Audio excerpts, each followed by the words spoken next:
योऽन्तः प्रविश्य मम वाचमिमां प्रसुप्तां सञ्जीवयत्यखिलशक्तिधरस्वधाम्ना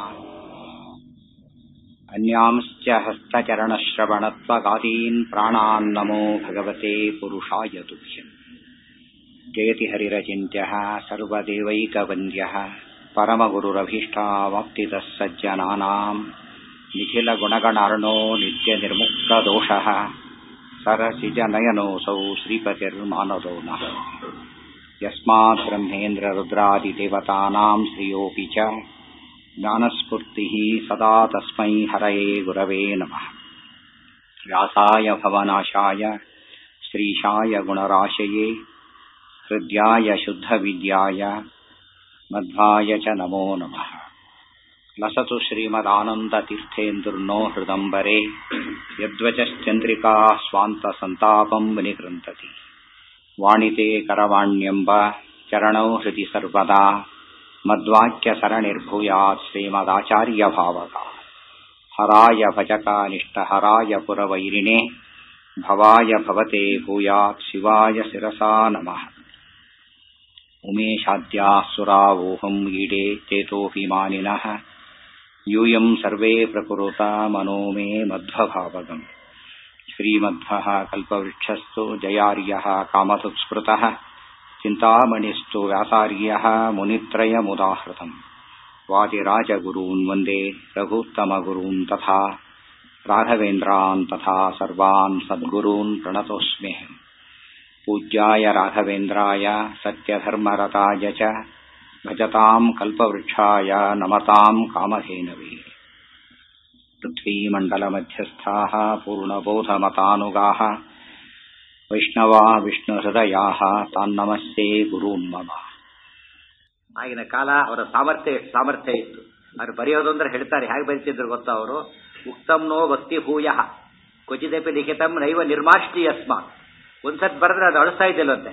ನಮ್ಮ ಎರೇಜರ್ ಇಟ್ಕೊಂಡೇ ಕೂತಿರ್ತಾನೆ, ಮೊದಲು ಬರಿಬೇಕು ಅಳಿಸ್ಬೇಕು, ಬರಬೇಕು ಅಳಿಸ್ಬೇಕಂತ. ಎರೇಜ್ ಮಾಡೋದೇ ಇಲ್ಲ ಅಂತ ಪರ್ಫೆಕ್ಟ್ ರೈಟಿಂಗ್ ಅಂತ ಅವ್ರು ರಾಯರು.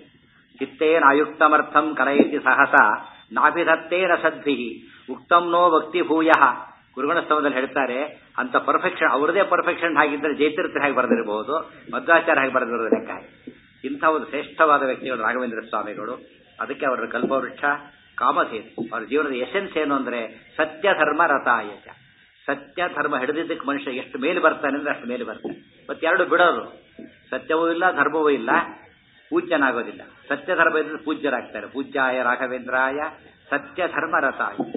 ಸತ್ಯ ಅಂದ್ರೆ ವಿಷ್ಣು, ಧರ್ಮ ಅಂದ್ರೆ ವಾಯುದೇವರು, ಸತ್ಯರಥ ಅಂದ್ರೆ ಹರಿಸರ್ವೋತ್ತಮತ್ವ ಪ್ರತಿಪಾದಕರು, ಧರ್ಮರಥ ಅಂದ್ರೆ ವಾಯುಜೀವೋತ್ತಮತ್ವ ಪ್ರತಿಪಾದಕರು. ಎರಡು ಇರೋದಕ್ಕೆ ಅಷ್ಟು ಮೇಲಿದ್ದಾರೆ ಅಂತ. ಎರಡನ್ನು ಬಿಟ್ರೆ ಮನುಷ್ಯ ಅಧಪತನಕ್ಕೆ ಹೋಗ್ತಾನೆ, ಎರಡು ಹಿಡಿದ್ರೆ ಅಷ್ಟು ಮೇಲೆ ಹೋಗ್ತಾನೆ. ಅದಕ್ಕೆ ನಿದರ್ಶನ ರಾಯರ ಜೀವನ.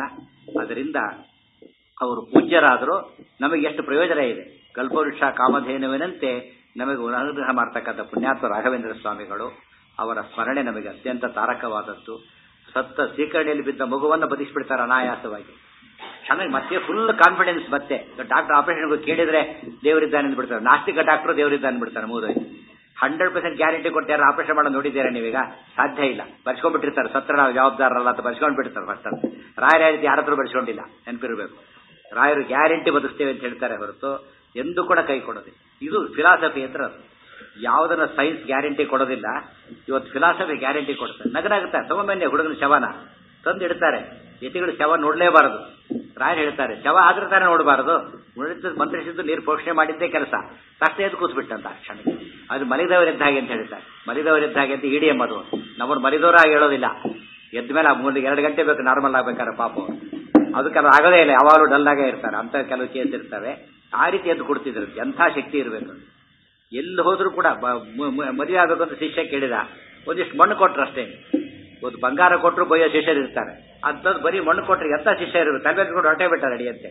ಕಟ್ಟಿಕೊಂಡ ಹೊರಟು ಬಿಟ್ಟ. ಯಾರ್ದೋ ಮನೆ ಮುಂದೆ ಮಲಗಿದ ರಾತ್ರಿ 12 ಗಂಟೆಗೆ. ಎಬ್ಬಿಸಬಾರ್ದು ಮನೆಯವ್ರನ್ನ ಪಾಪ. ಆಡವರು ಸತ್ತ ಮಲ್ಕೊಂಡ ಅಷ್ಟೇ.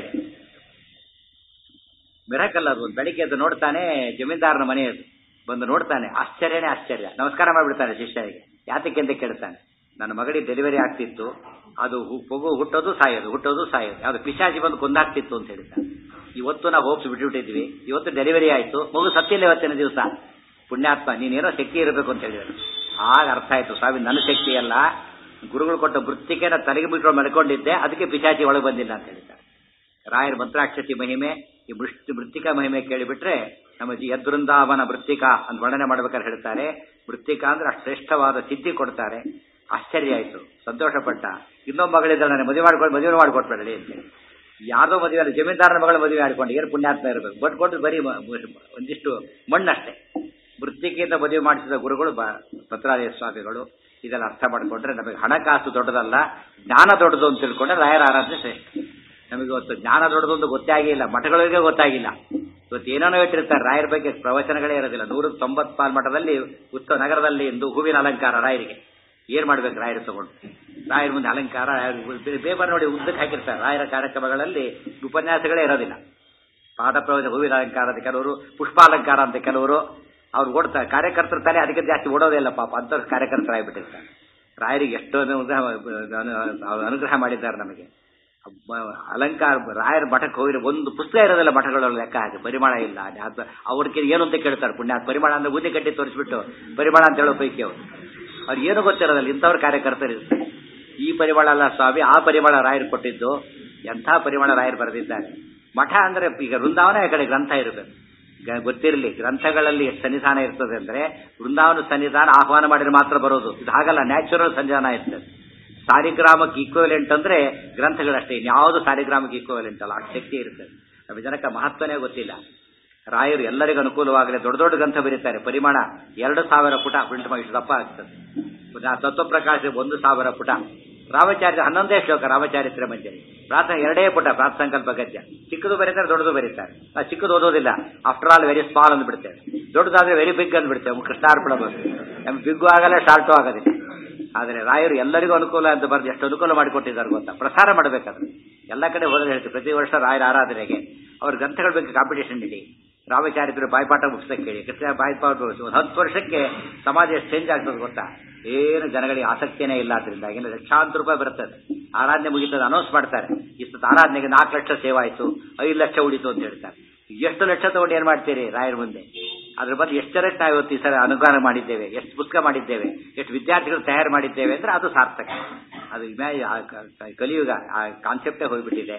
ಅದು ಬಂದರೆ ಮಾತ್ರ ಸಾರ್ಥಕವಾಗೋದು. ಆ ರೀತಿ ಬದುಕಿದರೆ ರಾಯರು ಸಂತೋಷ ಪಡ್ತಾರೆ ಹೊರತು ಬರೀ ಲೌಕಿಕ ಸಂತೋಷ ಪಡೋದಿಲ್ಲ. ರಾಯರು ದೊಡ್ಡ ಜ್ಞಾನಿಗಳವರು. ನಹಿ ಜ್ಞಾನೇನ ಸದೃಶಂ ಪವಿತ್ರಮಿಹ ವಿದ್ಯತೆ. ಎಂಥ ಗೀತಾವಿವೃತ್ತಿ ಅಂತದ್ದು, ಉಪನಿಷತ್ ಖಂಡಾರ್ಥಗಳೆಂಥದ್ದು, ಮಂತ್ರಾರ್ಥ ಮಂಜರಿ ಅಂತದ್ದು. ಅವ್ರ ಗ್ರಂಥಗಳು ಅಂದರೆ ಕಣ್ಣಿಗೆ ಗೊತ್ಕೋಬೇಕಂತ ಗ್ರಂಥಗಳು. ಎಷ್ಟು ಸುಲಭ ಬರೀತಾರೆ, ಪರ್ಫೆಕ್ಟಾಗಿ ಬರೀತಾರೆ, ಮನಸ್ಸಿಗೆ ಹಿಡಿಬೇಕು. ಇಟಾಲ್ ಇದು ನೀವು ಏನೇನು ಬೇಕು ಎಲ್ಲ ಸೇರಿಸಿಕೊಡ್ತಾರೆ. ಅಂತ ಗ್ರಂಥ ಇಟ್ಕೊಳ್ಳೋದೇ ನಮ್ಮ ಜನ್ಮದಿನಗಳ ಭಾಗ್ಯ ಅಂತ ಇರಬೇಕು. ನಮಗದು ಗೊತ್ತೇ ಇಲ್ಲ, ಸೇವಾಕರ್ತರಿಗೂ ಗೊತ್ತಿಲ್ಲ, ಅವರಿಗೂ ಗೊತ್ತಿಲ್ಲ. ಮನೆಯಲ್ಲಿ ರಾಯರಂತ ಇಟ್ಕೊಂಡು ಬಿಟ್ರೆ ಯಾವ ಮಠಕ್ಕೂ ಹೋಗಬೇಕಾಗಿಲ್ಲ, ಮನೆಯಲ್ಲೇ ಎಲ್ಲ ಸಿಕ್ಕಿಬಿಡುತ್ತೆ, ಗೊತ್ತಾಯ್ತಾ.